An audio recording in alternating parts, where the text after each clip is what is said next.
نحمده ونصلي على رسوله الكريم اما بعد فاعوذ بالله من الشيطان الرجيم بسم الله الرحمن الرحيم رب اشرح لي صدري ويسر لي امري واحلل عقدة من لساني يفقهوا قولي۔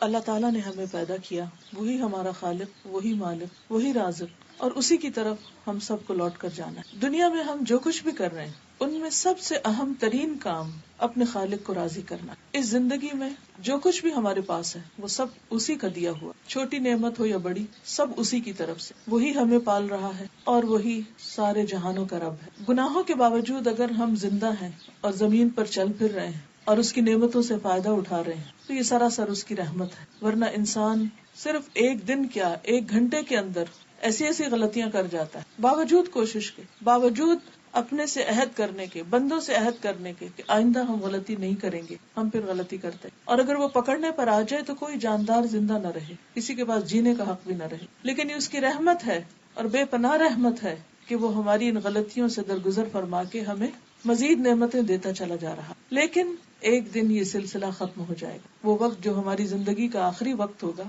اس کے بعد ہماری مہلت، ہماری آزادی سب ختم۔ اس کے بعد نہ ہم نیکی کر سکیں گے اور نہ ہم کوئی گناہ اور نافرمانی کا کام۔ کتاب اعمال بند کر دی جائے گی اور انسان نے اپنی زندگی میں جو بھی کچھ کیا ہوگا وہ سب کا سب گن لیا جائے گا، دفتر سمیٹ لیے جائیں گے۔ پھر ہم سب کو اللہ کے حضور حاضر ہونا ہو۔ اس حاضری کے لیے جو تیاری ہم کر سکتے ہیں، اس کی رضا کے لیے، اس کی خوشی کے لیے جو بھی ہم کر سکتے ہیں وہ اسی محدود لمیٹڈ پیریڈ آف ٹائم میں کر سکتے ہیں، اس کے بعد وہ ختم ہو جائے گا۔ لہٰذا ہم میں سے ہر ایک کے اوپر لازم ہے کہ وہ اپنی زندگی کے ہر لمحے کو بہت وائزلی، بہت عقل مندی کے ساتھ اور بہت سوچ سمجھ کے گزارے۔ پھسلنا تو راستہ چلنے کے ساتھ ہے ہی، پھسلتے بھی رہیں گے، لیکن پلٹتے آئیں، واپس لوٹتے آئیں اور اپنے رب کی طرف رجوع کرتے رہیں۔ اسی لیے جہاں اللہ سبحانہ و تعالیٰ نے عبادت کا ذکر کیا ہے وہاں ساتھ ہی اللہ سے مدد مانگنے کی بات بھی۔ سورۃ الفاتحہ میں اللہ تعالیٰ فرماتے ہیں ایاک نعبد وایاک نستعین، صرف تیری ہی ہم عبادت کرتے ہیں اور صرف تجھی سے ہم مدد چاہتے ہیں، عبادت میں بھی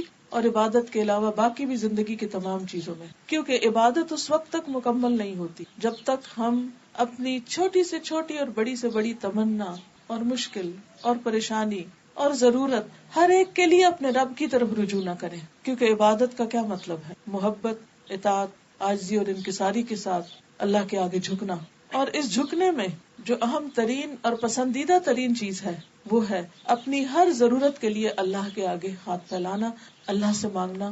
جب بھی کوئی بھی پریشانی زندگی میں ہو سب سے پہلے اللہ ہی کا خیال دل میں آنا۔ ہم سب اپنا جائزہ لے سکتے ہیں کہ جب ہم دکھی ہوتے ہیں یا کوئی پریشانی ہوتی یا دل پہ کوئی بوجھ ہوتا ہے یا ہمیں کوئی مسئلہ پیش آتا ہے یا کوئی ضرورت پیش آتی ہے تو ہم سب سے پہلے کس کا سوچتے ہیں؟ یہ ایک ٹیسٹ ہے ہمارے لیے۔ ہمیں سب سے پہلے اللہ سبحانہ و تعالیٰ کے بارے میں سوچنا چاہیے کہ وہ ہے نا، کیا مشکل ہے؟ کوئی مشکل نہیں، کیونکہ وہ ہے۔ جب لوگ سو جاتے ہیں وہ اس وقت بھی جاگتا ہے، جب لوگ بھول جاتے ہیں وہ اس وقت بھی یاد رکھتا ہے، جب لوگ ناراض ہو جاتے ہیں وہ اس وقت بھی ہماری سنتا ہے۔ لیکن شیطان جو ہمیشہ بندوں کو اللہ کے راستے سے بھٹکانے کے لیے سرگرم عمل رہتا ہے اور وہ ہر راستے پر بیٹھا رہتا ہے اور آگے سے بھی آتا ہے اور پیچھے سے بھی اور دائیں سے بھی اور بائیں سے بھی، تو وہ ہمیشہ یہ چاہتا ہے کہ بندہ اپنے رب کو بھول جائے۔ اور شرک کا پہلا دروازہ ہی یہاں سے کھلتا ہے جب بندہ اپنی کسی بھی مشکل میں اللہ کی طرف جانے کی بجائے لوگوں پر توکل کرنے لگے، لوگوں کے پیچھے بھاگنے لگے، انسانوں پر امیدیں رکھے اور انسانوں کو اپنا رازق اور اپنا مالک سمجھنے لگے۔ کوئی انسان ایسا نہیں کہ جو ضرورت مند نہ ہو، کسی بھی انسان سے جا کر مل کے دیکھیں، چاہے کوئی غریب ہو یا امیر، دنیا کے غریب ترین انسان کو بھی اور امیر ترین انسان کو بھی اور ان کے بیچ کے بھی لوگوں، سب کے سب محتاج، سب کے سب ضرورت مند ہیں اور سب کی ضروریات صرف ایک رب ہی پوری کر سکتا، کوئی بندہ نہیں کر سکتا۔ اس لیے لازم ہے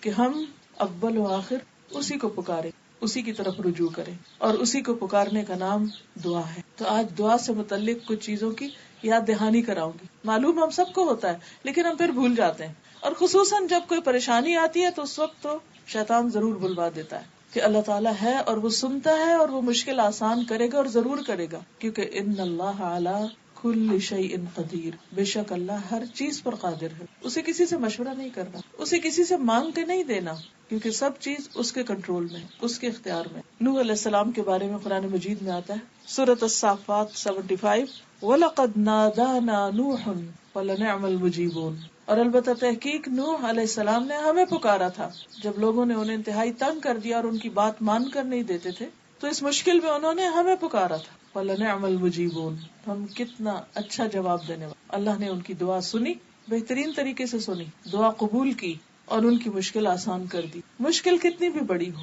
آزمائش کتنی بھی طویل ہو، دکھ اور درد کتنا بھی گہرا کیوں نہ ہو، کسی بھی قسم کا کیوں نہ ہو، کبھی بھی اللہ کی رحمت سے مایوس نہیں ہو، ہمیشہ پر امید رہنا چاہیے. ہمارے لیے مشکل ہوتی، اللہ کے لیے مشکل نہیں. انسانوں کے خزانے ختم ہو جاتے ہیں، اللہ کے ختم نہیں ہوتے. اور پھر ہماری عقل جواب دے جاتی کہ کسی مسئلے کا حل کیا کریں، کیسے کریں، لیکن اس کے علم کی کوئی انتہا نہیں. اس لیے ہمیشہ، ہر حال میں، ہر موقع پر، چھوٹی ضرورت میں اور بڑی ضرورت میں اسی کو پکارتے رہنا چاہیے.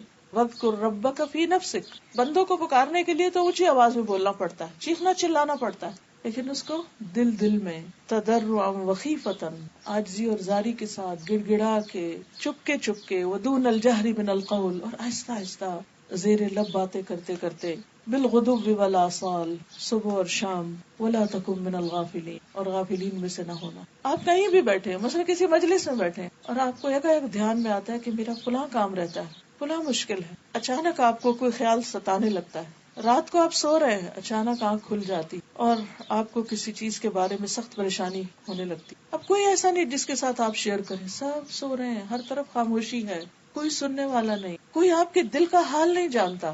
بعض اوقات آپ کسی کو اپنے دل کا حال بتانے لگتے ہیں، وہ آپ کو ایسی بات کرے گا کہ آپ سوچیں گے کہ اس کو بتایا بھی کیوں، یعنی خود ہی شرمندہ ہو جائے. کوئی نہیں جانتا کہ ہمارے اندر کی تکلیف کتنی ہے. کوئی پیمانہ ہے ہی نہیں اس کو جج کرنے کا، اس کو ناپنے کا.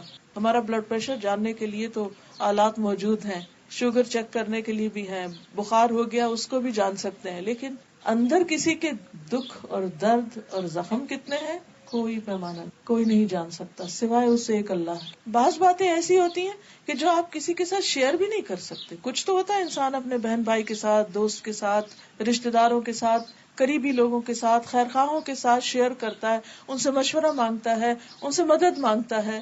بعض اوقات لوگ مدد کرتے ہیں لیکن ایک حد تک جا کر اس کے بعد وہ بے بس ہوتے ہیں کیونکہ ان کے ہاتھ میں کچھ بھی نہیں.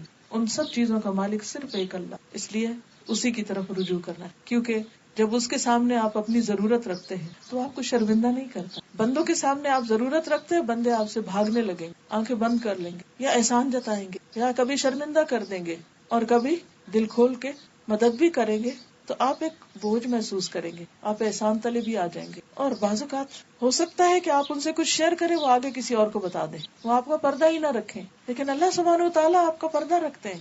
کچھ بیماریاں ایسی ہوتی ہیں انسان کو، کچھ روگ ایسے ہوتے ہیں، کچھ دل کے وسوسے ایسے ہوتے ہیں کہ انسان ان کو زبان پہ بھی نہیں لانا چاہتا. ایوب علیہ السلام کے اوپر جب تکلیف آئی تو شیطان نے ان کو طرح طرح کے وسوسے ڈالے.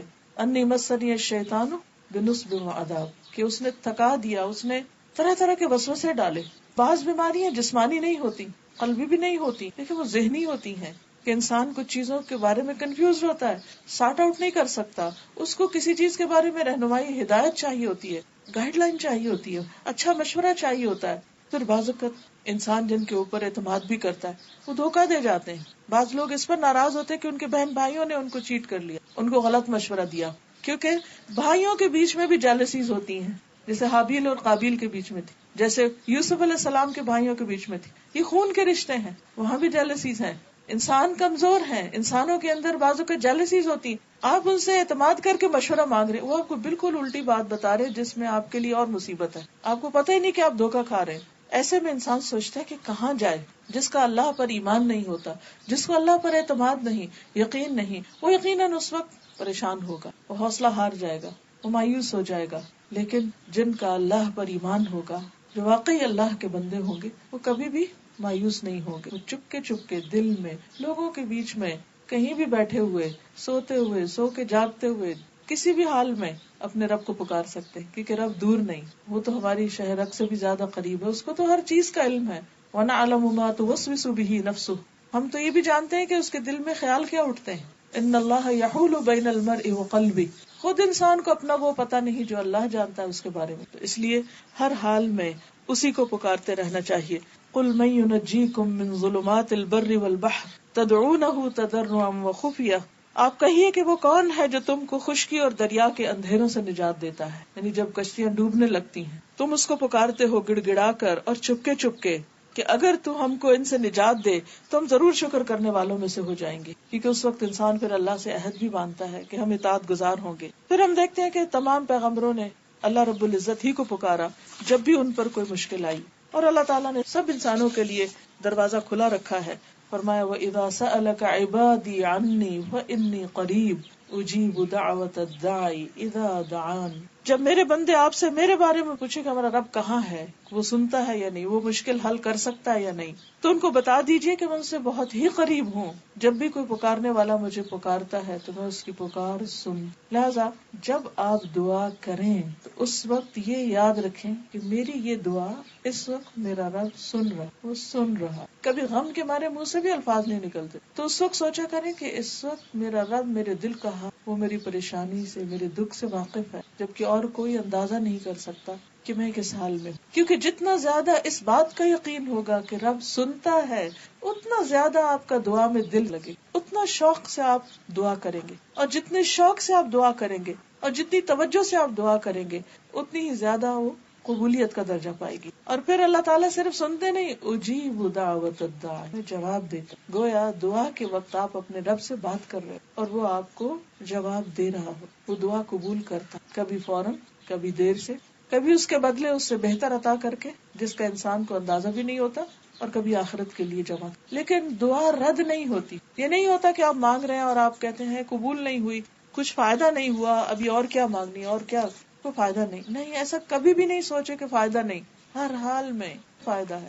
اس لیے مانگتے رہیے، کیونکہ جو نہیں مانگتا اللہ تعالیٰ اس سے ناراض ہوتا ہے. من لم یسأل اللہ یغضب علیہ، کیونکہ نہ مانگنا تکبر کی علامت. دعا دراصل عبادت کا بھی اعلیٰ ترین حصہ ہے، کیونکہ انسان اللہ کے آگے جھکتا ہے اور اس سے مزید قریب ہوتا ہے. سورۃ المؤمن آیت 60 میں اللہ تعالیٰ فرماتے ہیں وقال ربکم ادعونی استجب لکم، تمہارا رب کہتا ہے مجھے پکارو میں دعا قبول کروں گا. استجب لکم ان الذین یستکبرون عن عبادتی، وہ لوگ جو میری عبادت سے تکبر کرتے ہیں، یعنی دعا نہیں مانگتے، یہاں عبادت سے مراد دعا ہے. سیدخلون جہنم داخرین، وہ ذلیل ہو کر جہنم میں داخل. کیونکہ شیطان یہاں سے اچکتا ہے، یعنی جو اللہ سے نہیں مانگتے، کیوں نہیں مانگتے؟ کہ ناراض ہے اللہ سے، ہماری نہیں سنی جاتی، فائدہ نہیں ہوا مانگنے کا. ایسی باتیں کرنے سے شیطان بہت خوش ہوتا ہے، اور شیطان پھر انسان کو اللہ سے دور کر کے کسی اور راستے کی طرف لے جاتا ہے. یہاں سے شرک کا دروازہ کھل جاتا ہے جس سے انسان کے سارے اعمال برباد ہو جاتے ہیں. کیونکہ جو ہی انسان نے اللہ کا دروازہ چھوڑ کے کسی اور کا دروازہ پکڑا، غیر اللہ سے اس نے مانگا، تو شرک ہو گیا. اور پھر لوگ کہتے ہیں کہ نہیں ہم قبر والوں سے نہیں مانگتے اور ہم بتوں سے نہیں مانگتے، وہ تو بس اس لیے کہ وہ ہمیں اللہ سے قریب کرتے ہیں، اللہ ہماری نہیں سنتا، ان کی سنتے، لہٰذا ہم ان کے تھرو، ان کے واسطے سے جاتے ہیں. جبکہ اللہ سبحانہ وتعالیٰ فرماتے ہیں وقال ربکم ادعونی، ان کے پاس نہیں جاؤ، مجھے پکارو، استجب لکم، میں جواب دوں گا، تم مایوس نہ ہو. اور یہ ایک حقیقت ہے کہ دعا جو ہے وہ انسان کے لیے اجر کا باعث ہے، یعنی سراسر عبادت ہے. یعنی ہم مانگ اپنی ضرورت کی چیز رہے ہوتے ہیں اور اس کے لیے بھی اجر لکھا جا رہا ہوتا ہے. یعنی کتنے حیرت کی بات ہے، جو ملے گا وہ تو ملے گا، لیکن اگر فوراً نہیں مل رہا تو وہ نامہ اعمال میں عبادت کے طور پر لکھی چلی جا رہی. چاہے اپنی زبان میں مانگے، اردو میں مانگے، انگریزی میں مانگے، عربی میں مانگے، کسی زبان میں مانگے، قرآن کے الفاظ میں مانگے، حدیث کے الفاظ میں مانگے، یا اپنی زبان میں مانگے، کچھ بھی مانگیں گے وہ عبادت ہے. الدعاء والعبادہ، دعا ہی عبادت ہے. ایک اور حدیث میں آتا ہے کہ افضل العبادت الدعاء، عبادت میں سے افضل ترین عبادت دعا ہے. اور یہ بھی ہمیں پتہ چلتا ہے کہ دعا کی قبولیت کا اتنا یقین ہونا چاہیے کہ جیسے حدیث میں آتا ہے کہ دعا تقدیر کو بھی بدل دیتی. لا يرد القضاء الا الدعاء، قضاء کو دعا کے سوا کوئی چیز پھیر نہیں سکتی. ولا يزيد في العمر الا البر، اور عمر میں اضافہ نیکیوں سے ہوتا ہے. یعنی کوئی بھی احسان آپ کسی پہ کرتے ہیں تو آپ کی زندگی میں برکت ہو جاتی. علماء نے اس کے دو معنی کیے. ایک تو یہ کہ لٹرلی آپ مثلاً 5 سال جینے والے تھے تو 10 سال اللہ تعالیٰ کے حکم سے اس نیکی کی وجہ سے آپ کو اور موقع مل گیا، دنیا